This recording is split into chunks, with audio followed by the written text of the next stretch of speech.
Olá a todos, hoje nossa aula será sobre fitoterapia, uma terapia que cursa sobre a ciência das plantas medicinais. Então, como as plantas medicinais podem ajudar no tratamento, né, de doenças e também como forma de terapia complementar no tratamento de diversas doenças. Então, o que é a fitoterapia?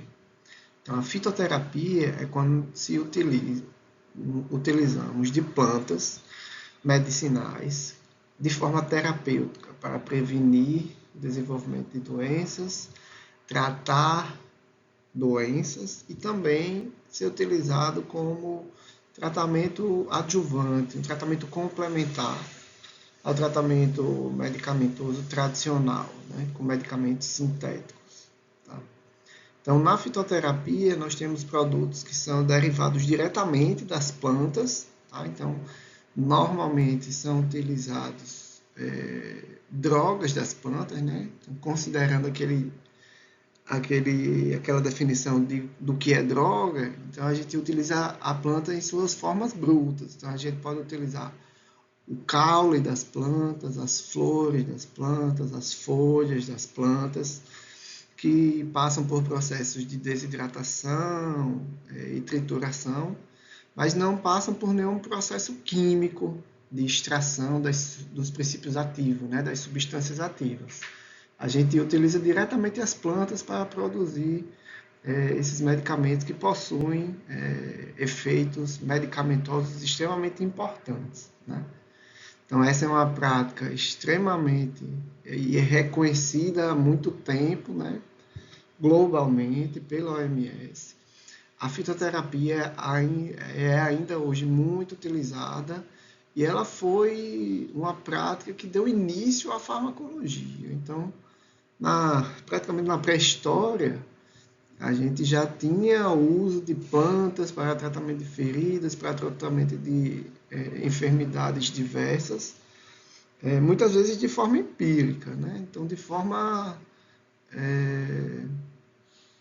meio que tentativa e erro. Então, se fazia uso de determinada planta e quando ela trazia efeitos positivos, ela era utilizada em outras situações onde aquela mesma doença aparecia, ou onde aquela mesma situação ocorria. Então, no caso de um corte, então, se você utilizava a babosa para melhorar a cicatrização e a cicatrização era bem melhor, então foi se instituindo dessa forma, através do uso empírico, o uso de plantas para tratar diversas doenças. E a partir daí, a partir desse conhecimento da fitoterapia, os laboratórios farmacêuticos passaram e os institutos de pesquisa passaram a estudar e querer entender o que é que tinha na planta, né, que tinha aquele efeito. Então, a partir daí foram se isolando os compostos químicos, testando de forma mais científica, né, em cobaias, em pacientes humanos,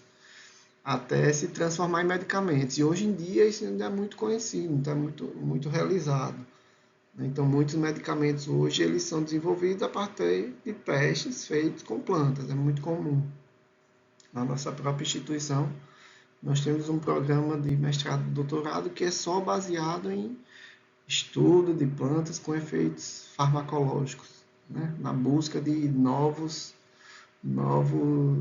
substâncias, novos medicamentos. Né? É um conhecimento milenar sobre as propriedades curativas que as plantas possuem, fazendo uma interface importante com a pesquisa moderna, né? A pesquisa científica moderna, e isso faz com que novos fármacos sejam desenvolvidos ou que novos fitoterápicos entrem, né, para o rol de utilização no tratamento de diversas doenças. Então, a fitoterapia ela tem raízes muito profundas na nossa medicina popular. Né? Esse conhecimento foi transmitido através das gerações. Então, era muito comum que figuras culturais, como os raizeiros, os pajés e os curandeiros, eles eram as pessoas que dominavam essa arte da fitoterapia. Né? Então, Hipócrates, né, que foi o pai da medicina ocidental, ele já preconizava isso, né, o uso das plantas na saúde desde o século, desde antes de Cristo, né? E tinha uma frase que é muito importante, muito destacada, né? Que ele falava que se seu alimento seja seu remédio, seu remédio seja seu alimento, né? Isso também tem uma relação direta com a nutrição, né? Com as dietas, né? E aí no século XXI foi que a fitoterapia ganhou mais um respaldo. Na verdade, desde o século XX, a gente já tem um respaldo importante da fitoterapia, mas a gente vê a cada dia, quanto mais o tempo passa, mais a fitoterapia está mais presente, né, no tratamento de doenças. A gente já tem diversos medicamentos fitoterápicos inseridos dentro dos protocolos do próprio SUS, né? Então, fitoterápicos que podem ser manipulados dentro de um hospital para serem utilizados no tratamento de diversas doenças, né? E todos eles com uma validação científica, garantindo a qualidade do seu uso, né? Então, a gente tem a integração da fitoterapia no SUS, foi um avanço recente, trazendo mais opções de tratamento para a população brasileira, né? Incorporando também práticas tradicionais comprovadas, né? A gente tem uma política bem abrangente, que é a Política Nacional de Plantas Medicinais e Fitoterápicos, foi instituída em 2006. Então, é essa política que assegura o acesso e o uso seguro e sustentável da fitoterapia dentro do SUS, tá? Ela também preconiza pesquisa, o desenvolvimento e a promoção da biodiversidade, incentivando os produtores e o uso racional das plantas, tá? Então, a gente tem os medicamentos, as plantas medicinais e fitoterápicos disponibilizados dentro de unidade de saúde e também fazem parte, né, da Relação Nacional de Medicamentos Essenciais, que é o RENAME. Essa lista é uma lista que tem todos os medicamentos que são considerados essenciais dentro do SUS, tá? Então, lá a gente tem a listagem desses fitoterápicos que estão aprovados para uso. E esse uso dos fitoterápicos ele pode ser feito a partir de prescrições médicas, de enfermeiros, de farmacêuticos que estejam capacitados, certo? Então, isso é algo muito importante. A gente não pode deixar de levar isso em consideração, tá? Então, existem muitos fitoterápicos com efeitos importantíssimos, né? Então, a gente já falou até de alguns exemplos, como, por exemplo, o chá das folhas da pata de vaca, como tratamento para o diabetes tipo 2, né? E é muito importante lembrar, né, e algo que é essencial, é que normalmente os tratamentos fitoterápicos, eles são ou isolados ou complementares, tá? Mas eles nunca são substituíveis, eles não são os substitutos de tratamentos tradicionais. Então, não existe a opção da gente retirar um medicamento tradicional para substituir por um fitoterápico. Então, o fitoterápico normalmente, ou ele é a única alternativa, às vezes, para tratar uma determinada doença, ou ele é complementar a um tratamento tradicional. A gente não tem fitoterápicos que substituam, né? Que eliminem o uso de uma substância sintética, química, isolada por um fitoterápico, tá? Então, a gente precisa ter cuidado nisso. Uma coisa muito importante que a gente precisa levar em consideração, que às vezes é bem divulgado, né? É que por ser natural, existe uma máxima, né? Por ser natural não faz mal. E a gente precisa ter muito cuidado com isso, tá?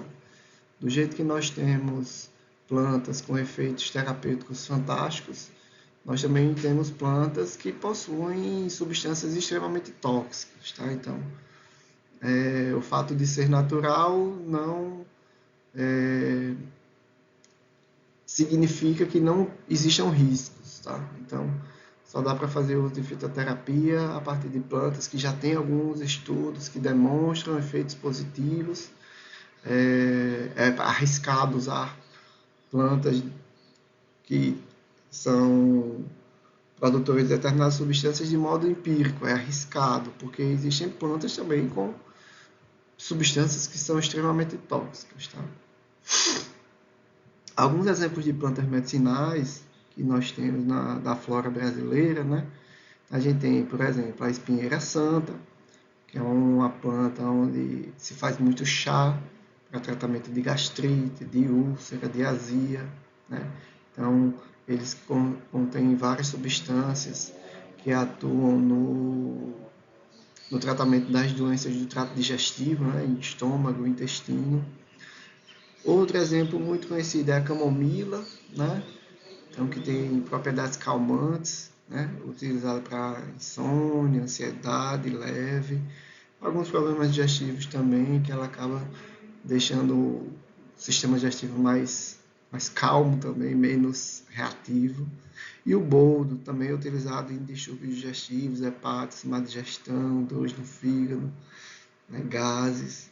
Então, essas plantas, elas são plantas que são utilizadas a partir do conhecimento dos nossos ancestrais e que sabemos que são plantas que têm ótimos efeitos e que não apresentam normalmente efeitos colaterais, né, nem reações adversas graves. Algo muito importante sobre o uso dos fitoterápicos, né, é a sua segurança. Tá?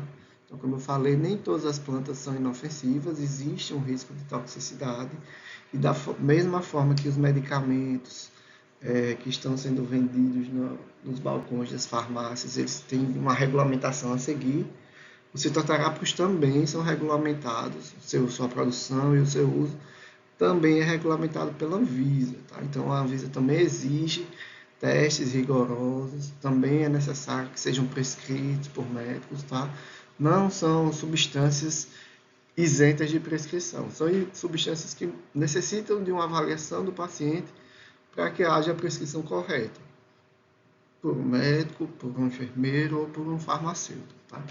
Considerando que no âmbito do SUS a gente também tem os enfermeiros e os farmacêuticos habilitados a fazer prescrição de determinados grupos de medicamentos, e os fitoterápicos eles estão inclusos, certo? Então, isso é uma forma de proteger os pacientes de um risco de toxicidade grande. Outros exemplos de plantas medicinais e seus usos, né? Então, a ginkgo biloba. A ginkgo biloba é uma planta da Ásia, né? É uma planta rica em flavonoides, que são substâncias extremamente antioxidantes, são ótimas, e os terpenoides também. Então, essas plantas, elas atuam melhorando a oxigenação cerebral, melhorando a circulação sanguínea no cérebro, tá? Então, dessa forma, a ginkgo biloba é tida como uma substância que melhora as funções cognitivas, então melhora a memória, melhora a concentração, melhora o estado de alerta, porque tem mais oxigênio, tem mais sangue circulando, os neurônios estão mais, digamos assim, estão mais bem alimentados, estão energizados em função do uso da ginkgo biloba. Não é um fitoterápico que você usa e você vê o efeito dele em 1, 2, 3 dias. Não é assim. É um medicamento, é um fitoterápico que você deve usar de forma crônica para que esse efeito de melhora na cognição ele venha e permaneça. Tá? Diferente da camomila. Né? Também tem como nome científico Matricaria camomila. Né? Então, a gente já falou aqui das atividades, das propriedades calmantes, também é uma planta, né, que é rica em apigenina. Tá? Ela atua lá no sistema nervoso, diminuindo a ativação dos neurotransmissores, fazendo com que a pessoa fique menos ansiosa, atuando muito no tratamento de insônia mais leve, de ansiedade leve. É algo importante que a gente precisa colocar aqui, que ansiedade é um distúrbio psiquiátrico importante, que precisa de um diagnóstico efetivo e de uma avaliação de um psiquiatra para estabelecer o grau e o melhor tratamento para a ansiedade. Não dá para a pessoa achar que tem ansiedade e ficar tomando camomila o tempo todo, porque vai estar não fazendo um tratamento mais eficaz, não da forma adequada, né? Mas a camomila ela pode atuar como adjuvante, mas é importante que o diagnóstico correto seja feito, né? Também tem um pouco de atividade anti-inflamatória, digestiva, principalmente auxiliando em desconfortos gastrointestinais. A principal forma de uso da camomila são os chás, né? Pega a camomila, faz um chazinho com água quente, filtra e toma, né? A ginkgo biloba normalmente se usa as folhas de ginkgo biloba trituradas e desidratadas dentro de cápsulas, tá? Erva cidreira também, né? A Melissa officinalis. A erva cidreira ela tem uma função muito importante de sedação e de ansiolítico, ou seja, também como tratamento da ansiedade. Tá? Também é utilizado em distúrbios do sono e também no caso de cólicas gastrointestinais. Tá?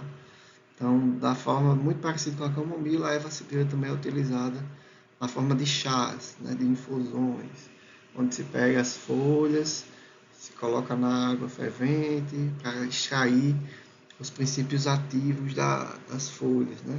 Também atua de forma importante em caso de cólicas e de gases, né?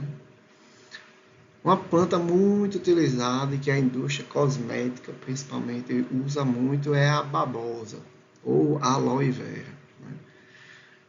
É famosa pelo seu gel, né, aquela baba da babosa. Ela é extremamente rica em polissacarídeos e substâncias que auxiliam na cicatrização de feridas e queimaduras. Tá? Ela é um calmante da pele, né? Utilizado também em caso de irritações da pele. É extremamente hidratante, anti-inflamatória e antimicrobiana.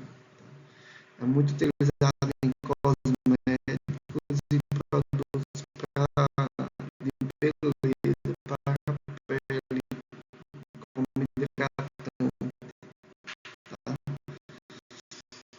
Então, normalmente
Então, a fitoterapia moderna, pessoal, ela é respaldada por evidências científicas muito importantes, tá? Então, essas plantas até chegar ao mercado, elas passam por testes, né? Para comprovar os benefícios, estudos científicos, tá? Então, exigência lá da Anvisa, para que nós tenhamos fitoterápicos com menos efeitos colaterais, tá?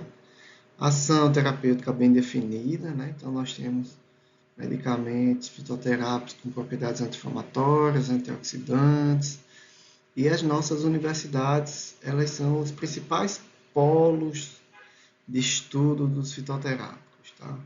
Então, normalmente as indústrias farmacêuticas não estudam muitos fitoterápicos. Então, isso no nosso país fica muito a cargo das instituições públicas de ensino, nossas universidades.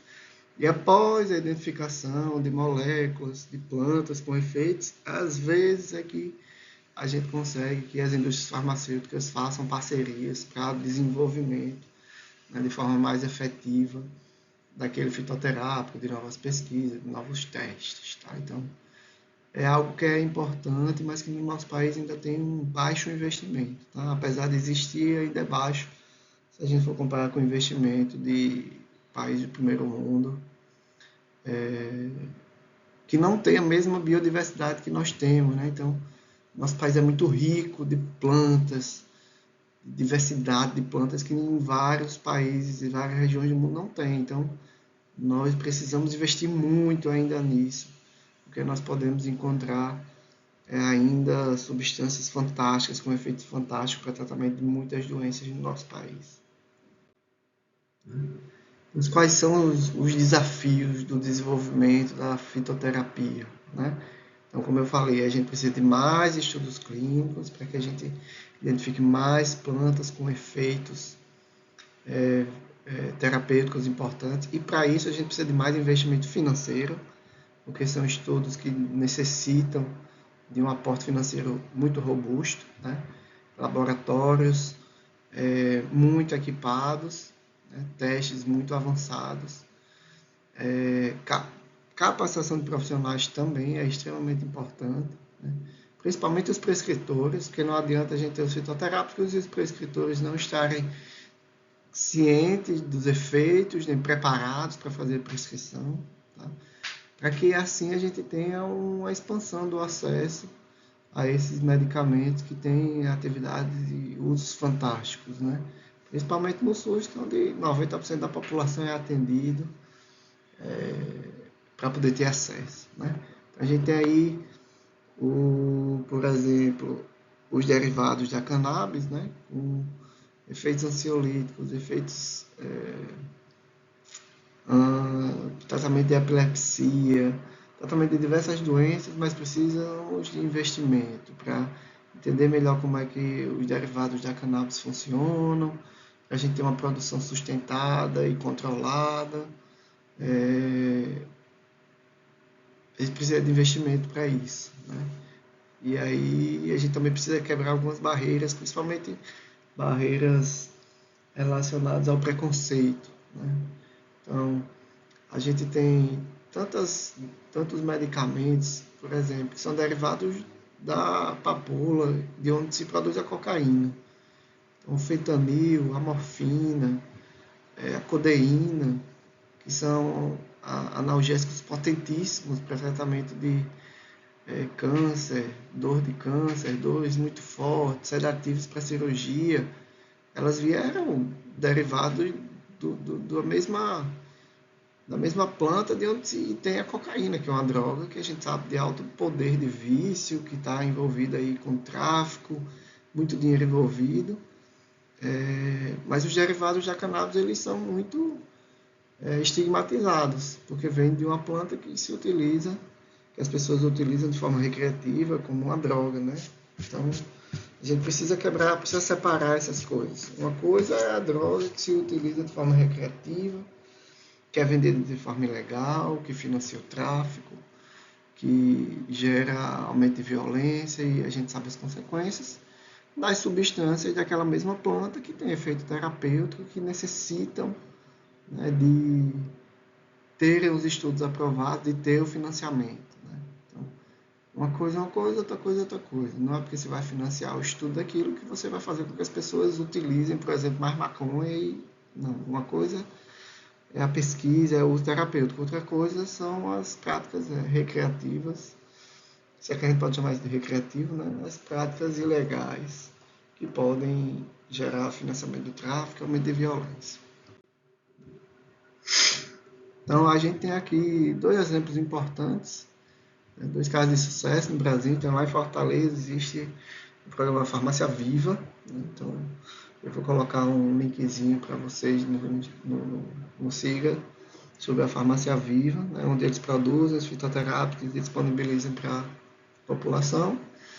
E a integração hoje da estratégia de saúde da família com os fitoterápicos que foram incluídos no SUS. Então, são cases de sucesso que precisam ser divulgados, que precisam ser reproduzidos por todo o nosso país, dando melhor acesso à população e mais acesso, mais diversidade, mais opções terapêuticas que são necessárias para a população.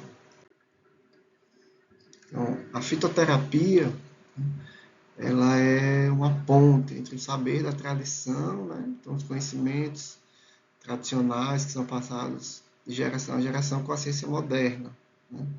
É um caminho promissor que resgata e valoriza o conhecimento dos nossos ancestrais e que foi e que ainda é, né, a base do desenvolvimento dos medicamentos mais modernos que a gente tem hoje.